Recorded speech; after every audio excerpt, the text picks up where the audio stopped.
Hola, hola, bienvenidos a Latinizando Noticias, un podcast dedicado a contarte los acontecimientos más importantes de América Latina de una manera muy local. Esto surge de la necesidad de combatir la occidentalización de las noticias y dar luz a los hechos que son poco discutidos. Yo soy Paloma Durán. Y yo soy Ariadne, los dejamos con el episodio número 11. ¡Yay!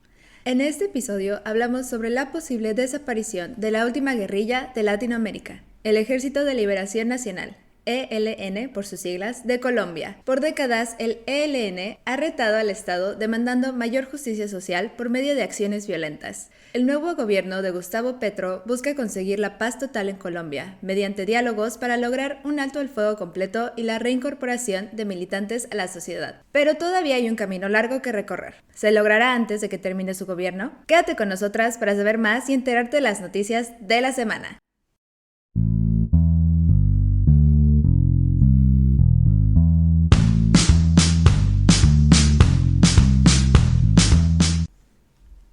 Ok, y vamos a empezar con qué pasó entre el gobierno colombiano y el ELN, como dijo Ari. Entonces, en la segunda etapa de diálogo entre estos dos, concluyó este mes en la Ciudad de México, después de una larga discusión donde queda plasmado el camino para conseguir un alto al fuego y la participación política de la guerrilla en la sociedad.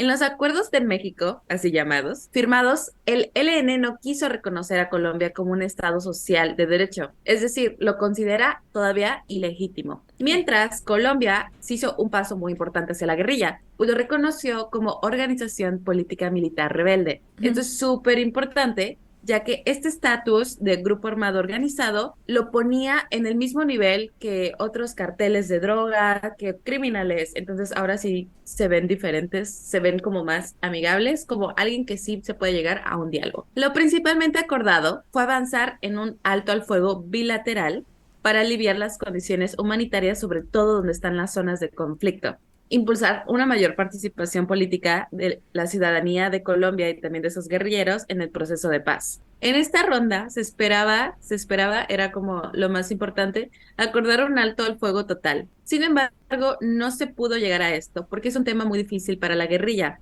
ya que temen quedar desprotegidos frente a otros grupos criminales. En los últimos días fue mandada la vicepresidenta colombiana, que la neta es bien padre, y yo, googleenla, búsquenla, es amazing, Francia Márquez, quien destacó que el nuevo gobierno busca cambiar un modelo económico y social que ha generado desigualdades e injusticias, lo que ha llevado a que esas guerrillas aparezcan y sigan pues peleando, ¿no? Y quote de ella, no es quote, Cita. cita, gracias. La cita que dijo ella es: la única vía en Colombia es alcanzar la paz, sacando las armas del camino porque la guerra solo ha dejado destrozos y una sociedad dolida y rota. Entonces podemos ver como la nueva imagen que quiere tener el gobierno hacia estas guerrillas. Los enviados del presidente Petro y el ELN no discutieron solo un día. De hecho, mantenían diálogos en México desde el pasado 13 de febrero. Y algo súper importante que hay que mencionar es que en esta ronda, que es la segunda ronda, estuvieron como garantes países como Brasil, Cuba, Chile, México, Noruega y Venezuela. Y como acompañantes permanentes estuvo el representante especial del secretario general de la Organización de las Naciones Unidas, o sea, la ONU, y la Conferencia Episcopal de Colombia. ¿Esa es Y bueno, religiosa? no, sí, creo Ah, que ok. sí. Ah, ya me Suena. pones. Ya, atrapada. Déjame googlearlo muy rápido. Pero sí, la iglesia de hecho está muy metida muy Sí, como ya lo vamos mucho a en decir más los diálogos de adelante. paz. Ah, sí, Eucaristía presidida por el Monseñor Juan Carlos Cárdenas. Oye, Exacto, y también, obispo. ¿qué significa que sean garantes? O sea, que están ahí como acompañando, ¿no? El Ah, proceso. sí, están ahí como, están buscando que sea todo muy imparcial, o sea, como que no quieren que el gobierno ponga como solo su mandato, entonces están Su buscando que haya agenda. diálogo, que sí se llegue a la paz, o sea, sí, que estén como ahí checando, monitoreando, que todo esté bien, básicamente, y que sea justo. Entonces, Tiene justamente, sentido. o sea, mucha gente les preguntó, y pues, ¿ustedes a qué les interesa? Ah, Pues este tema en Colombia, ¿no? O sea, ¿por qué tanto interés de que ustedes vengan? Y pues justamente lo que te voy diciendo, ellos dicen que están comprometidos a la diplomacia, al diálogo, la solución pacífica y muchas de estas como es cosas. Pero política la buena verdad onda, es ¿no? que, ajá, política buena onda. Pero también todo tiene como una segunda razón de ser. Y esta es que el ELN es la última guerrilla real de América Latina Mm. y se ha considerado que se ha convertido en una amenaza transnacional. O sea, ya no es solo problema de Colombia, ya lo ven problema de la región y hasta de otros países en Europa y así. De hecho, el ELN ha sido catalogado como organización terrorista Órale. por el gobierno de Colombia, Estados Unidos, Canadá, la Unión Europea y la Asamblea Nacional de Venezuela. Entonces, como que ahí puedes ver por qué también están interesados. Si los Ujú. desarman en Colombia, pues se cae la célula más grande que hay, que tiene Sí. sentido. Y bueno, ahora vamos a hablar sobre cómo es que llegaron estas guerrillas al país. Y se dice que hubo una segunda ola de movimientos guerrilleros que creció en la década de los 70, los cuales fueron influenciados principalmente por la Revolución Cubana. Y aquí, específicamente en Colombia, las guerrillas nacen por el fraude electoral contra el partido político Alianza Nacional Popular, ANAPO, por parte del partido de Rojas Pinilla, que fue el dictador de Colombia en los años 50. Y en este contexto surgieron las Fuerzas Armadas Revolucionarias de Colombia, o las FARC, la M-19 y el Ejército de Liberación Nacional, o el ELN. Y ahora nos vamos a enfocar, sí, nos vamos a enfocar en el ELN. Este Ejército de Liberación Nacional se creó en 1964, inspirado, como ya dije, por la Revolución Cubana y el marxismo. Fue conformado por intelectuales urbanos, sindicalistas, estudiantes, campesinos y sacerdotes, lo cual, y es algo que se me hizo súper interesante, hizo que este grupo tuviera también una gran influencia religiosa, basada en la teología de la liberación, la cual, en resumen, trata de luchar contra la injusticia social y contra el capitalismo, buscando el cambio social y renovar la estructura de la Iglesia Católica, tomando en cuenta siempre la perspectiva latinoamericana. Entonces ya podemos ver por qué está la iglesia como envuelta, ¿no? O sea, la iglesia involucrada, quería cambiar la estructura, ajá, la iglesia quería cambiar la estructura de la iglesia católica o de Sacerdotes, la... ajá, como tomarlo Ah, como un todo, ¿no? O sea, luchar contra la pobreza y contra todas las injusticias sociales. Sí, la está muy iglesia interesante, ¿eh? metiéndose, Ujú. ¡guau! Yo, muy bien, sacerdotitos de Colombia. Ay, los coritas. Y como dato curioso, de acuerdo con la BBC, el ELN recibió financiamiento de Fidel Castro y sus líderes se entrenaron, por así decirlo, en Cuba. Y esta guerrilla estuvo muy activa en los 90 y llevó a cabo secuestros y ataques contra la industria petrolera de Colombia. Bueno, la industria petrolera nos hace ataques diarios. No, no es cierto. Ah, Ay, ya, fue una mala chiste. y bueno, ahora que conocemos un poco más de su historia, podemos hablar sobre cómo está formada esta guerrilla. El ELN es, de acuerdo con los expertos, una guerrilla federada, lo cual significa que está conformada por diferentes grupos regionales que tienen autonomía. Y la toma de decisiones se lleva a cabo por consenso. Están muy presentes en el norte del país, específicamente en 22 de los 32 departamentos de Colombia, que son como lo que en México conocemos como estados, y además tiene presencia en Venezuela, que es su país vecino, y de hecho en 2021, que son los datos disponibles más recientes, el ejército tenía aproximadamente 2.350 combatientes. Y algo que es importante mencionar es que una vez que se disolvieron las FARC, surgieron grupos más pequeños llamados disidentes, los cuales fueron conformados por exmiembros de la guerrilla, y ellos no reconocieron el acuerdo de paz del 2016, entonces siguen combatiendo. Y de hecho una de las luchas que siguen pasando hoy en día es justamente la disputa de territorios, que antes eran de las FARC, pero luego pasaron las disidencias y el ELN quiere tomarlas. Y también el ELN sigue en guerra con otro grupo clave en toda esta historia, que es el Clan del Golfo, que es el mayor cartel de narcotráfico en el país. Y algo que me preguntaba mientras leía es ¿cuál es su fuente de financiamiento? Y de acuerdo con las autoridades colombianas, se costean del cobro de comisiones por el tráfico de drogas y otras actividades como el secuestro. Sin embargo, el ELN ha negado ser parte del narcotráfico.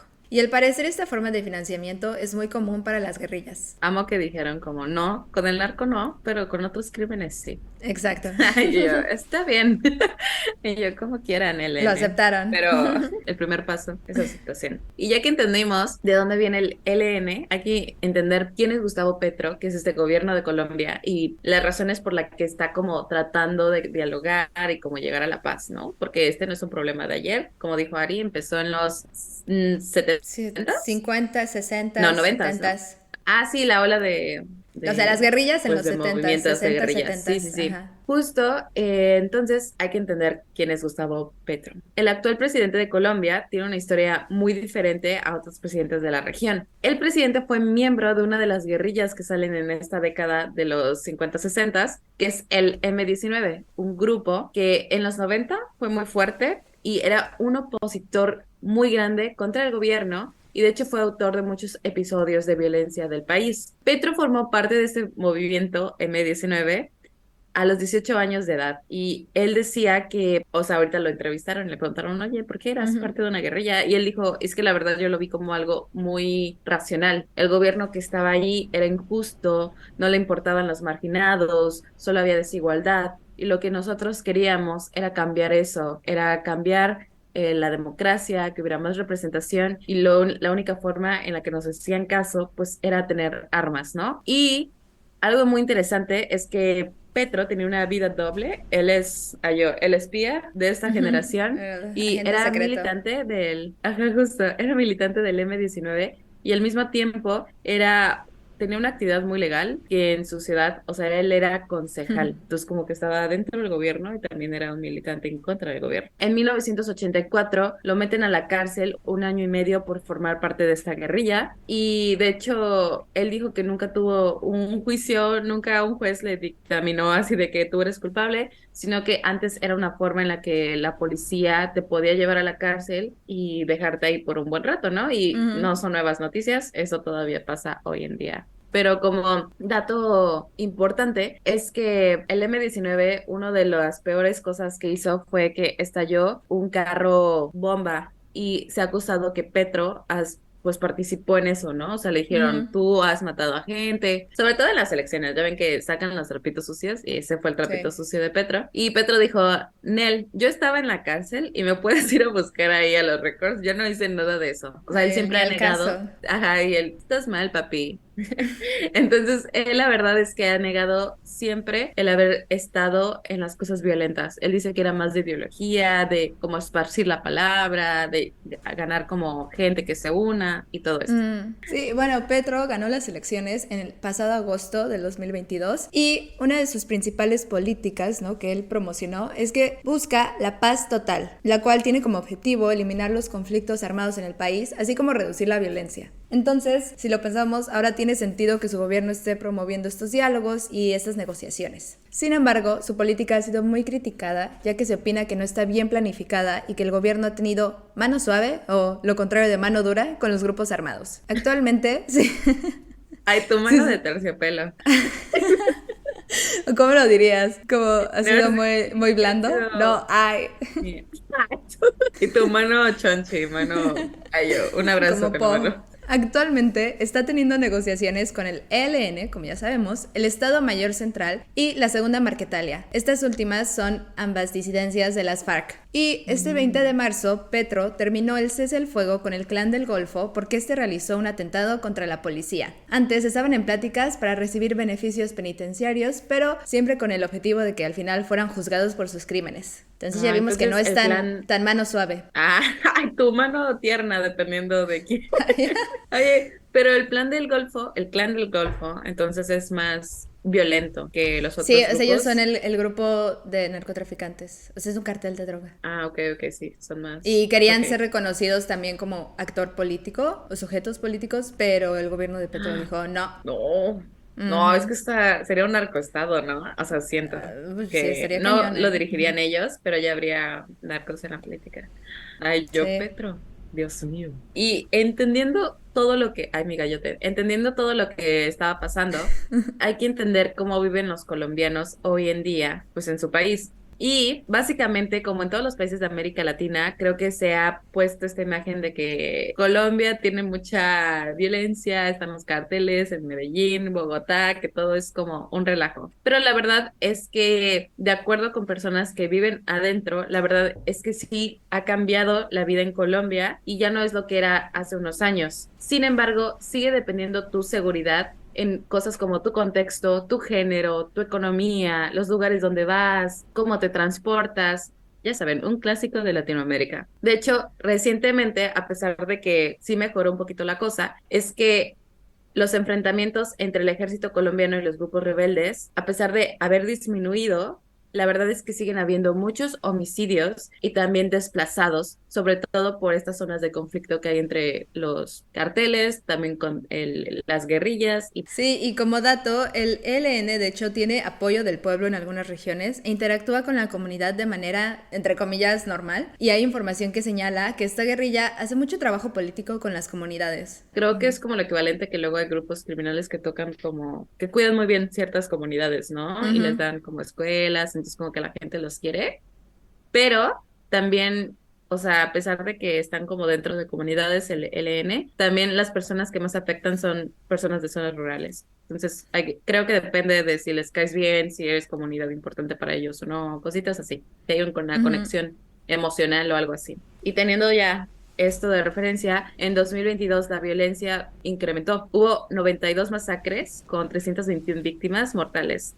La ONU dijo que la situación sigue siendo muy grave en todos los territorios y asimismo se enfatizó que, por ejemplo, la violencia sexual y de género se sigue utilizando como un instrumento clave en la guerra entre estos clanes y las guerrillas y el gobierno, así como el reclutamiento infantil. Entonces, Mm. no es sorpresa que siempre los más afectados son mujeres y Grupos niños. ya vulnerables, ¿no? Sí, sí, justo. Sí, de hecho, algo importante que tenemos que mencionar es que, a pesar de que el año pasado aumentó la violencia, esta ya había estado disminuyendo antes de que Petro llegara al poder, ya que en el 2016 se firmó el acuerdo de paz que marcó el fin del conflicto con las FARC o las Fuerzas Armadas Revolucionarias de Colombia. Estos diálogos comenzaron oficialmente en el 2012, pero los esfuerzos por terminar el conflicto datan desde hace décadas. Como consecuencia de este acuerdo, más de 13.000 exguerrilleros se desarmaron, pero también hubo muchos líderes que, no estando de acuerdo, formaron los grupos de resistencia o las disidencias de las FARC, como ya lo habíamos mencionado. Y los puntos más importantes de este acuerdo fueron el desarme y cese de enfrentamientos, justicia y reparación para las víctimas, que las FARC terminaran los vínculos con el narcotráfico, y algo que me pareció muy importante es que se estableció un programa para reemplazar los cultivos de coca por opciones legales para que los cultivadores pudieran pues todavía subsistir, ¿no? Entonces no se les dejó solos. Y además se les dio la oportunidad a las FARC de participar en la política, una vez que estén desarmadas, ¿no? Sin armas. Oye, y una pregunta. Y una La respuesta. mayoría de los... Ay, yo, pues Ay, déjate mi hacerte chiste una todo rancio. pregunta. Oye, y o sea, los militantes de la guerrilla de las FARC, ¿dirías que fueron la mayoría los que aceptaron el tratado con el gobierno? ¿O fue como más 50-50 que aceptaron y que no? Pues no hay cifras, o bueno, Tipo, al menos no encontré cifras exactas, pero yo diría que sí fueron bastantillos los que crearon estos grupos de disidencias. ajá, sí, O sea, justo, no te porque puedo dar un ahorita porcentaje dijiste, exacto, pero sí, sí, sí sí, fueron yo, bastantes. Ariadne, Ajá. dime el punto, dime el número. No, no es Pero, cierto. pero algo Sí, que me pareció porque sorprendente es que haya ajá, sido, ay, yo voy a seguir hablando, que haya sido no, está bien. tantos combatientes, ¿no? O sea, 13.000 participantes. Es lo que te Es iba a decir. un gran O número. sea, el N son menos de 3.000, o Ujú, sea, todos, y 13.000 ujú. son los que se desarmaron. Entonces, ¿cuántos no se desarmaron, no? O sea, de Sí. ahí nació mi pregunta. Y bueno, esto de las FARC y los acuerdos de paz que se llegaron con ellos fue muy importante, pues han servido como base para estas nuevas pláticas de paz que hay con el grupo ELN. No obstante, sí hay que aclarar, estos grupos no son iguales. De hecho, tenían una rivalidad muy fuerte, porque en primer lugar, como podamos imaginar, las FARC tienen un origen campesino y el ELN es más estudiantes comunistas, el sindicato, y aunque ambos buscaban derrocar el orden que existía y se inspiraron en la Revolución Cubana, la verdad es que hay muchas diferencias. Por un lado, y que creo que es como lo que más nos demuestra su esencia, si lo quieren ver así, es que las FARC eran un grupo de guerrilla que querían llegar a la política. O sea, como que empezaron violento, pero querían después llegar como a un diálogo, a una paz, a un lugar mejor. Mientras el LN ya era un grupo político que decidió alzarse en armas. Entonces, para él no era objetivo llegar al poder porque ya eran un partido político. Lo que querían es como, ¿saben qué? No nos están haciendo casos, nos levantamos en armas. Que Ujú. creo que muestra que mientras uno quería paz a largo, el otro dijo, goodbye. Yo me levanto en armas. Y ambos buscaban una transición, pero la verdad es que las FARC al final sí ganaron mayor popularidad y pues esto logró que hubiera mucha rivalidad entre ambas, pues se tenían que repartir como muchas cosas, ¿no? Crímenes, territorios, Sí, de tú hecho nos dirás. fue hasta 2010 que se acordó la repartición de tierras y rentas ilegales, y aquí es cuando se calmó un poco, pues, el problema, ¿no? La cosa entre estas guerrillas. Sin embargo, en los asuntos de contrabando y otros crímenes se seguían peleando por ver quién cometía estos actos. Y ya tengo un Sí. número a la pregunta que me habías hecho. Destapaste que no investigué bien.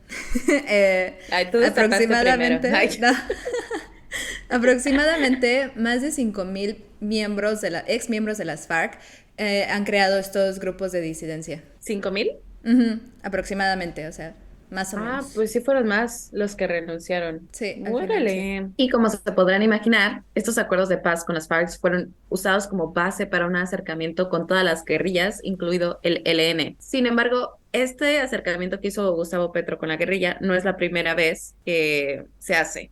De hecho, los primeros diálogos de paz se dieron con el gobierno colombiano de Juan Manuel Santos en 2017 y básicamente fue después de la liberación de un excongresista que estaba secuestrado. La Órale. primera ronda de diálogos, de hecho, estaba planeada comenzar en 2016, un año antes, pero el ELN secuestró a este congresista y también hizo otras acciones criminales, por lo que se negó a hacer una negociación hasta que todos los secuestrados fueran liberados y, Mm. bueno, hubiera no crímenes por parte del ELN. Sin embargo, estas discusiones, a pesar de que sí se liberaron a los secuestrados, no se pudo llegar a un acuerdo porque estas cosas toman tiempo. Ujú. Entonces, se esperaba que las conversaciones continuaran con su sucesor, que es el expresidente Iván Duque Márquez. Pero este llegó con otra actitud diciendo, no, tienen que hacer un cese al fuego unilateral, tienen que hacer esto, y les puso como muchas normas y reglas Condiciones. como para seguir Mm. las negociaciones. Sí, y ellos dijeron, no, gracias. Entonces, por esta imposición de muchas condiciones, la verdad es que en el 2019 el LN hace un atentado de un carro bomba en una escuela de cadetes, provocando la muerte de 23 personas, y esto trajo como consecuencia que el expresidente Iván Duque dijera, se cancelan, ya no me importa si hacemos diálogos de paz, te voy a seguir viendo como un criminal. Y algo que me pareció súper curioso es que Cuba fue incluido en la lista de países que patrocinan el terrorismo, ¿no? Por parte de Estados Unidos. Y uno de sus principales argumentos fue que el país no quiso extraditar a los negociadores del ELN que se encontraban en la isla después de este atentado. Entonces las delegaciones ya estaban en Cuba para hacer las negociaciones, pero pasó este ataque y después Cuba dijo, no los voy a extraditar. Y desde ahí no se le ha sacado de esta lista. Un clásico de Estados Ujú. Unidos. Entonces, wow, qué cañón. Yo no sabía que por eso era la razón de Cuba ser Yo tampoco. terrorista. Creí que era Ujú. más como su ideología. Ujú. También creo. Ujú. Y bueno, ay, de todo un poco. Ujú. Y tú una torta cubana de razones. Ah, Y fue hasta noviembre de 2022, o sea, se cancelan estas negociaciones con Iván Duque, y fue hasta noviembre de 2022 que llega Gustavo Petro y dice, ¿saben qué? Tenemos que reiniciar los diálogos de paz, y continuó la agenda que se había pactado entre el ELN y el primer presidente. Fue bueno. sí, y algo que quisiéramos comentar es que es un poco difícil negociar porque, como ya lo dijimos, el ELN no es un solo frente unido, sino que diferentes líderes buscan diferentes acuerdos y tienen pues otras demandas. Y como ya lo Ujú. mencionó Paloma, la primera ronda de negociaciones con el actual gobierno de Petro para la paz terminó en diciembre de 2022 en Caracas, Venezuela, y en esta se reconoció la urgencia de atender situaciones violentas en algunas provincias y se llegó a un acuerdo para atender de manera, y cito, humanitaria a un grupo de presos políticos del ELN. Algo que se destacó es que la guerrilla no realizó tantas operaciones desde que los diálogos comenzaron y asimismo el ELN liberó a 20 personas que mantenían como rehenes, lo cual fue visto como buena fe de su parte. Y la segunda Ujú. ronda fue la que ya comentó Palomillo, terminó en marzo de este año y las siguientes se llevarán a cabo en Cuba, que por cierto es donde, como ya lo dijimos, se logró la paz con las FARC y que ha jugado un papel muy importante en el inicio de negociaciones entre el gobierno colombiano y guerrillas desde hace décadas. Está padre. De hecho, siento que siempre que leemos algo de guerrillas en América Latina, siempre decimos, se inspiraron en Fidel Castro, en la Revolución Cubana. Entonces, Mm, obviamente Cuba debía de estar va a tener un papel involucrada ahí, en los sí. asuntos de paz. ¿Y qué le espera a Colombia en el futuro? Bueno, estas pláticas entre el ELN y el gobierno colombiano van a continuar. Aquí hay varias cosas que tenemos que considerar antes de decir, yay, se va a conseguir. Por Ujú. un lado, muchos están a favor de que esas pláticas continúen porque pues va a llegar a una paz que toda la sociedad necesita. Sin embargo, justamente esas personas que las han atacado a un amigo, un pariente, dicen que es injusto que se les quiera reincorporar a la sociedad como si nada. Entonces piden más una justicia y una indemnización a las víctimas por los crímenes cometidos por el ELN. Aquí hay muchos expertos y creo que yo concuerdo, es que mucha gente dice que estos militantes del ELN y de otros grupos o guerrillas entran por necesidad o por haber sido reprimidos, marginados de esferas políticas y sociales y ven este camino como el único para poder tener una vida mejor. Pero obviamente esta cuestión de si es justo o no es muy relativa y la comprendo totalmente. Algo positivo que sí se va a ver es que justamente el ELN ya ha sido diferenciado de otros criminales y narcotraficantes al denominarlos como un grupo político militar. Esto es súper Ujú. importante porque ya no van a estar en letras negras, bueno, rojas, para la Ujú. sociedad y pues para el gobierno. Sin embargo, no se espera que haya una entrega de armas completas con el gobierno de Petro, ahorita, al menos en el corto plazo, porque ellos dicen que este fue un error que hicieron las FARC. Al entregar todas sus armas, quedaron expuestas a otros grupos criminales y ellos dicen Mm. no vamos a soltarlas hasta que se nos garantice que vamos a estar protegidos a toda costa de ustedes y también de el narcotráfico o de otras guerrillas. Esto es muy difícil de lograr porque, como decimos, son 3,000 personas que se tienen que asegurar de que van a estar bien y mucha gente que Sí. no les caen bien, ¿no? Entonces se ve que esto va a ser como una traba para un cese al fuego total. Sin embargo, algo que sí podemos ver es que los temas de diálogo y por ende esta agenda del cese al fuego va a seguir avanzando. Y aunque se piensa que puede tomar años en Ser lograrse alcanzado. completamente, Ujú. muchos dicen que sí, que Petro apenas va empezando su gobierno, entonces como que hay mucha esperanza de que sí se acaben estas pláticas durante él y él es muy abierto, muy te escucho, tú me escuchas, entonces esperan que sí se llegue a algo. Y si no se llega en este gobierno, al menos se sabe que se van a avanzar en temas claves y que el próximo gobierno va a tener mejores herramientas para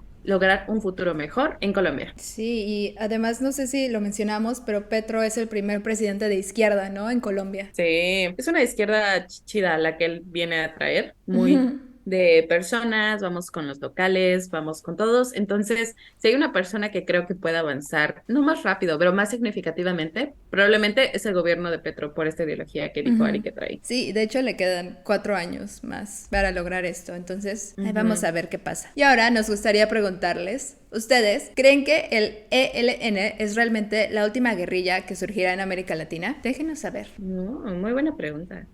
¿Quién la habrá pensado? Y ahora vamos a hablar sobre las noticias de la semana.